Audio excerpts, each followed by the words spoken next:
ब्याज निंदा अलंकार।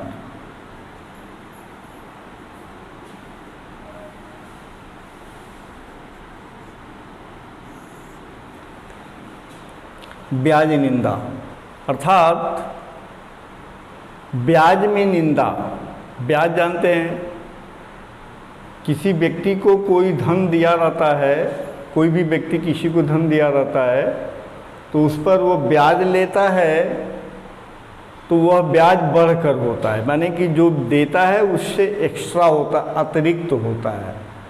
तो ब्याज निंदा का अर्थ होता है ब्याज में निंदा। अर्थात जहाँ काव्य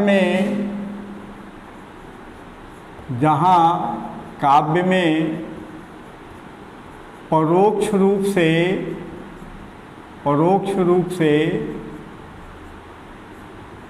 प्रशंसा की जाए, लेकिन अपरोक्ष रूप से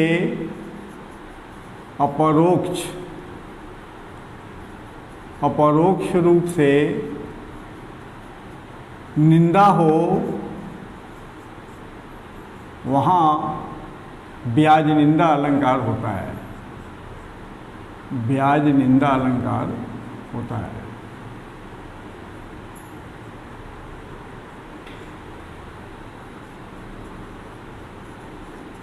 ठीक है। जहाँ काव्य में परोक्ष रूप से प्रशंसा की है, यानी कि सुनने में आएगा कि हम प्रशंसा कर रहे हैं लेकिन होता है निंदा। इसमें सबसे प्रसिद्ध एग्जाम्पल दे रहा हूँ, तुम तो श्याम सखा सुंदर के,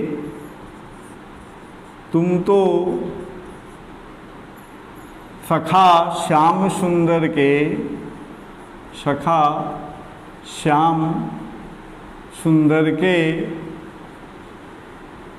सकल जोग के ईश, सकल जोग के ईश।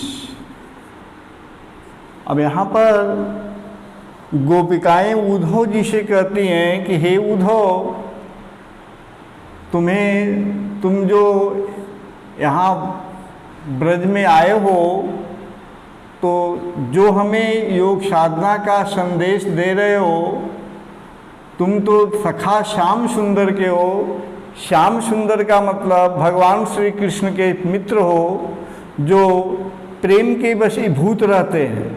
लेकिन तुम मित्र तो उन्हीं के हो, लेकिन सकल जोग के ईश, तुम योग साधना के ईश्वर हो गए हो। अर्थात तुम्हारे अंदर योग साधना के जो नियम हैं वे तुम परिपूर्ण हो गए हो, उसमें परिपूर्ण हो गए हो। अर्थात तुम योग साधना के ईश्वर हो गए हो, तो तुम्हें प्रेम की भाषा कहाँ से आएगी, है ना। तो एक तरफ देखने में आ रहा है कि जोग ईश, तुम तो योग के ईश हो। यहाँ पर क्या छूट गया है, तुम तो सखा श्याम सुंदर के सकल जोग के ईश, तुम संपूर्ण योग साधना के ईश्वर हो। अर्थात तुम कहीं भी योग साधना में चूक नहीं सकते। तो देखने में तो लग रहा है कि प्रशंसा हो रहा है, लेकिन वास्तव में निंदा है। एक और एग्जाम्पल देते हैं, नाक कान बिनु भगनी निहारी,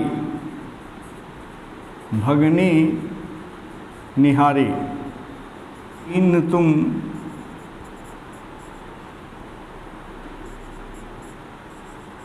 क्षमा कीन्ह तुम धर्म विचारी।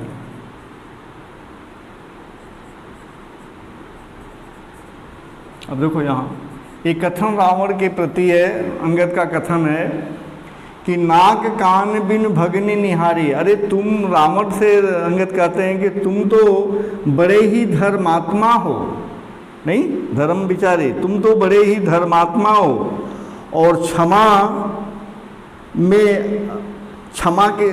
में तुम असीम हो, तुम्हारे अंदर क्षमा की असीम भावना है। क्योंकि जब तुमने अपनी बहन को नाक कान के कटे हुए बिना देखा, नाक कान बिनु भगनी निहारी।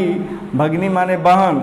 जब तुमने अपने बहन को सुपर्णखा को नाक कान के बिना देखा तो तुम उनके नाक काटने वाले यानी राम और लक्ष्मण को क्षमा कर दिया। तो तुम तो बड़े ही क्षमाशील हो और क्षमा कर दिया। क्यों कि ये धर्म है। तो धर्म का विचार करके तूने उन्हें चाहा कि तुम बड़े धर्मात्मा हो और बड़े ही क्षमाशील हो। तो देखने में लग रहा है कि रावण की प्रशंसा हो रही है, लेकिन वास्तव में निंदा हो रही है। तो यहाँ पर ब्याज निंदा अलंकार हुआ। एक और देख लेते हैं। राम साधु तुम साधु समाने, तुम साधु समाने। राम मातु भली में पहचाने, राम मातु भली मैं पहचाने। यानी ये कथन किसका? राम साधु तुम साधु समाने, राम मातु भली मैं पहचाने। यानी राम तुम्हारा साधु है, सज्जन है, और तुम भी बड़े सज्जन हो। राम की माता भी बड़ी सज्जन है, और इन सभी को मैंने भली तरह से पहचान लिया। यानी देखने में तुम लोग बड़े सज्जन लगते हो, बात व्यवहार में बड़े सज्जन लगते हो, लेकिन तुम हो बड़े कुटिल है।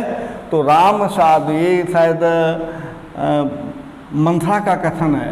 राम मात साधु तुम साधु समाने, राम मातु भली मैं पहचाने।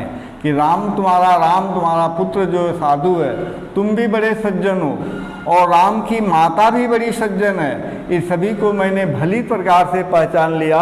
अर्थात तुम लोग देखने में बड़े सज्जन लगते हो, लेकिन वास्तव में क्या हो ये मैं अच्छी तरह से पहचान गई हूँ। तो देखने में क्या लगता है कि देखने में लग रहा है कि प्रशंसा हो रहा है। तो जहाँ काव्य में परोक्ष रूप से प्रशंसा किया जाए लेकिन अपरोक्ष रूप से निंदा होता है, वहाँ पर ब्याज निंदा अलंकार होता है। ठीक है, तो ये आपका ब्याज निंदा अलंकार है। इसे देखिए, समझिए, पढ़िए।